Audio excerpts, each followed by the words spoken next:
Let's go. Thank you. She's been Thank standing you. for I want to break this down a little bit because I know there are pastors here who pastors, smaller churches and all. The moment there's someone in your church that is solely responsible for a particular thing, if you don't have a backup, they will blackmail you. Yeah. You understand? Very true. So there is no ministry or department in this church that does not have a backup. The day somebody goes, another person has taken over. Yeah. Or else you'll be subject to blackmail and you'll be begging people. So you must have that backup, Thank you. Well, let's start from the point of the fact that if your business isn't profitable, it's not a business. So even on day one, your goal is never to start at a loss. Your goal is to create value that people are willing to pay for. Now, you might be willing to deliver that value plus X at X of 1 rather than X of 5 as a way to attract the customer. But the one thing you must always do is make sure that all your expenses are caught in it. A lot of people don't know how to price because there are many factors that are left out. They don't price for their time. They don't price for transportation. They don't price for many things. And if you want to run a successful business, look for simple formats online, pricing formats. There are pricing formats that you can use. This accounting that we're talking about, you cannot be in business without understanding finances. You need to know how to track everything. And you can start with as simple as just get a notebook and say, pepper, $1. Sorry, I'm in America. Onions, $5. Chicken, whatever. Put it in. Don't forget, if you're cooking with gas, there's cost of gas.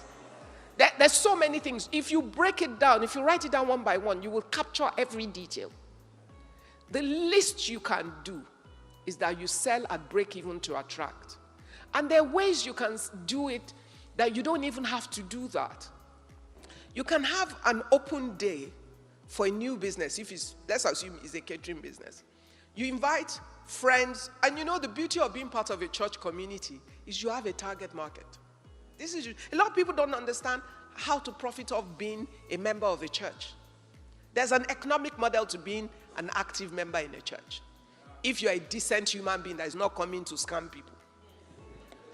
If you cook all the foods that you can, and you call people to come for tasting day, they will come. They will only eat bits and pieces of all your food, but they get a sense of what you're able to do. And when they do that, you also open an order book on that day. And everybody, you put the order. Now, one of the smartest way to price, actually determine what your X plus 5 is. Your real price. When you have your real price, say to them, as an introductory price, we're giving a discount of 4 for the next 1 month, which means we're selling at X plus 1 for the next 1 month. But this is the price. So people don't go away thinking the correct price is X plus 1. You give them the real price, but you tell them, I am giving you a discount for the next 1 month as introduction. After 30 days, this will be the price. Now, how can you take advantage of that situation? Any smart person will order extra at X plus 1 and store in their freezer. But it might be X plus 1, but if you get good turnover, you might actually be very profitable within that season because turnover will give you good profit, even if your margin is small. And then after, when the price is corrected, nobody is arguing with you. You can then have bulk discounts and say, if you order 10 packs, then it's X plus 3. Why? Because you're talking now about turnover as well. So you need to be smart about how you apply it, but you must never sell at a loss. Because anytime you sell at a loss, what you are doing is, this is food and this is money. That's what you are doing. You're giving them food plus cash. You're not in business. You're running a charity. It will soon go bust. This one says, how do you deal with a small organization that is not open to changes despite suggestions to the decision maker for improvement? You're in the wrong organization. You know, these are simple things. It's your right to choose where you work. If you work in a place and you cannot be influential in it or create any impact, if you're happy to just be collecting their money and doing the work as they want it, what's your problem?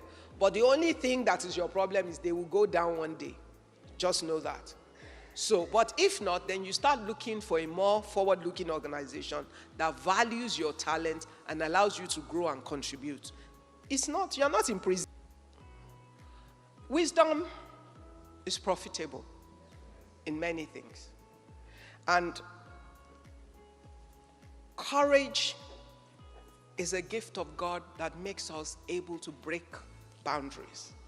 There's no doubt about that. But every gift that we use, there's the wisdom of application. And there's timing in everything. All right?